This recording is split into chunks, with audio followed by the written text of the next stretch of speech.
Students dream. আচ্ছা, একটা স্টুডেন্টের কি ড্রিম হতে পারে, তার মধ্যে কি স্বপ্ন থাকতে পারে, কি নিয়ে আমরা এখন কথা বলবো? কৃষি ভার্সিটি বা এগ্রিভার্সিটি যেটাকে আমরা চিনি, ওইটা নিয়ে আমরা কথা বলবো। একটা এগ্রিভার্সিটি কি একটা স্টুডেন্টের সকল ড্রিম ফিল আপ করতে পারে? ফার্স্ট অফ অল যদি আমরা শুরু করি যে টিচার, প্রায় সকল স্টুডেন্টেরই একটা স্বপ্ন থাকে যে আমি বড় হয়ে ভার্সিটির টিচার হব। এখন ওই ভার্সিটির টিচার হওয়ার যে স্বপ্নটা, সেটা কি আমার এগ্রিভার্সিটি আদৌ ফিল আপ করতে পারে? আমরা যদি দেখি যে বাংলাদেশের অন্যান্য ভার্সিটিগুলোর তুলনায় আমাদের কৃষি ভার্সিটিতে টিচার হওয়ার সুযোগ সুবিধা প্রায় বেশি বললেই চলে। কারণ এখানে প্রায় 7% স্টুডেন্টই আমাদের টিচার হওয়ার সুযোগ পেয়ে থাকে। শুধু বাংলাদেশ কৃষি বিশ্ববিদ্যালয় নয়, বাংলাদেশের যতগুলো ভার্সিটি কৃষি বিশ্ববিদ্যালয় আছে সবগুলোতেই এই সুবিধা রয়েছে। ছোট থেকে অনেকেরই ইচ্ছা থাকে সায়েন্টিস্ট হওয়ার। তো তুমি যদি কৃষি বিশ্ববিদ্যালয়ে পড়ার সুযোগ পাও তাহলে তোমার সেই স্বপ্নটা পূরণ হবে। কৃষি বিশ্ববিদ্যালয় থেকে পড়াশোনা করে টেকনিক্যাল কোটা হিসেবে সায়েন্টিস্ট কোটাটা পাবা এবং তুমি বাংলাদেশের বিভিন্ন জায়গাতে গবেষণা কেন্দ্রগুলোতে তুমি সায়েন্টিস্ট হিসেবে যুক্ত হতে পারবা। প্লাস তুমি এইখানে পড়াশোনা করে অনেক রিসার্চ সেক্টরে যুক্ত হতে পারো এবং নতুন নতুন কিছু জাত এবং নতুন নতুন প্রজাতি উদ্ভাবন করার সুযোগ পাবে। বাংলাদেশে বাস করছি কিন্তু গভর্নমেন্ট জবের প্রতি আসলে লোভ নেই, এমন কেউই নেই। তো স্টুডেন্ট হিসেবে এটি একটি বড় স্বপ্ন সকলেরই যে আমরা একটি সরকারি চাকরি অ্যাটলিস্ট সিকিউর করতে পারবো আমাদের জীবনে। সেক্ষেত্রে আমাদের কৃষি বিশ্ববিদ্যালয়গুলো একদম শীর্ষে অবস্থান করছে। কেননা আপনারা যদি বিভিন্ন পরিসংখ্যান দেখেন সেক্ষেত্রে দেখবেন গভর্নমেন্ট জব কিংবা বিসিএস, যেটা আমাদের সকলের স্বপ্ন, অনেকেরই স্বপ্ন, সেক্ষেত্রে বাংলাদেশ কৃষি বিশ্ববিদ্যালয় থেকেই শুধুমাত্র 300 থেকে 350 জন প্রতি বছর বিসিএস ক্যাডার হয়ে বের হচ্ছে, যেটা কিনা অবশ্যই অনেক বিশ্ববিদ্যালয়ের ক্ষেত্রে অসম্ভব। সেক্ষেত্রে অবশ্যই এটি আপনাদের জন্য একটি বড় স্বপ্ন হতে পারে যে বাংলাদেশ কৃষি বিশ্ববিদ্যালয়ে পড়া অথবা বাংলাদেশের অন্যান্য কৃষি বিশ্ববিদ্যালয়গুলোতে সুযোগ পাওয়ার চেষ্টা করা। তারপর বলতে হয় অ্যাব্রোডের কথা। আমাদের অনেকেরই স্বপ্ন থাকে যে আমরা দেশের বাহিরে গিয়ে পড়াশোনা করব, আমরা দেশের বাহিরে উচ্চশিক্ষায় শিক্ষিত হব। আমাদের দেশে ভালো নাও লাগতে পারে, আমাদের আরো বেশি শিক্ষার প্রয়োজন হতে পারে। সেক্ষেত্রে আমাদের প্রত্যেকটা এগ্রিভার্সিটি দেশের বাহিরে যাওয়ার জন্য ফুল ফ্রি স্কলারশিপ দিয়ে থাকে এবং আমরা দেশের বাহিরে বিভিন্ন জবের ক্ষেত্রে গিয়ে অনেক ভালো অফার পেয়ে থাকি, অনেক ভালো জব সেক্টর আমরা পেয়ে থাকি। তার জন্য আমাদের কৃষি ভার্সিটি অবশ্যই একটা বেস্ট চয়েস হতে পারে দেশের। ডিফেন্স ফোর্সের ক্ষেত্রে আমরা জানি যে ইন্টারমিডিয়েটের পরে আমরা লং কোর্সগুলোতে পরীক্ষা দিতে পারি army, navy, এয়ারফোর্সে।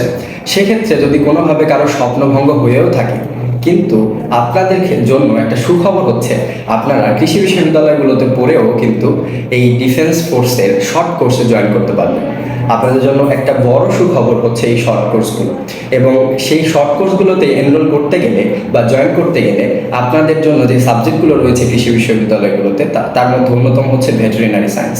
Faculty of veterinary সায়েন্সে যদি আপনি পড়েন আপনার জন্য শর্ট কোর্স রয়েছে এবং আলাদা একটি কোর রয়েছে যেখানে আপনি জয়েন করতে পারবেন খুব সহজভাবে, এবং আইএসএসবি দেওয়ার মাধ্যমে কিন্তু আপনি এখানে লেফটেন্যান্ট হিসেবে জয়েন করতে পারবেন।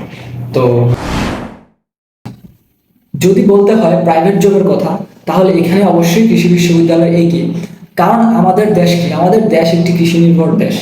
এখানে অবশ্যই কৃষি রিলেটেড অনেক জব থাকবে, সেটা আর বলতে হবে না। তো কৃষি বিশ্ববিদ্যালয়ে পড়ে যদি আমরা কোনো জব না পাই, তা কি হয়? অবশ্যই সেটা আমরা পাবো।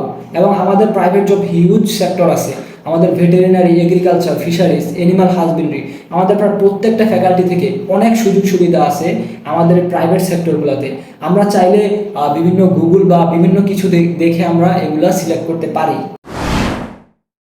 ইউনিভার্সিটি র্যাঙ্কিং এর কথা যদি বলি, তো তোমরা প্রায় প্রতিবার যদি দেখো যে বিভিন্ন সবচেয়ে গ্রহণযোগ্য যে ইউনিভার্সিটি র্যাঙ্কিং গুলো বের হয় তার ভিতরে বাকি সবসময় টপে অবস্থান। তারপর টেকনিক্যাল সাবজেক্ট, আমাদের এখানে ভার্সিটিগুলোতে প্রায় টেকনিক্যাল সাবজেক্ট হচ্ছে বেশি, যার কারণে আমাদের টেকনিক্যাল পড়াশোনাটা হয়ে থাকে আসলে বেশি, যেখান থেকে আমাদের প্র্যাকটিক্যাল রিলেটেড যে জিনিসগুলা ওগুলো আমাদের কি হয় যে পড়াশোনা বেশি হয়ে থাকে, যেখান থেকে আমরা আমাদের বেশি এক্সপিরিয়েন্স লাভ করতে পারি।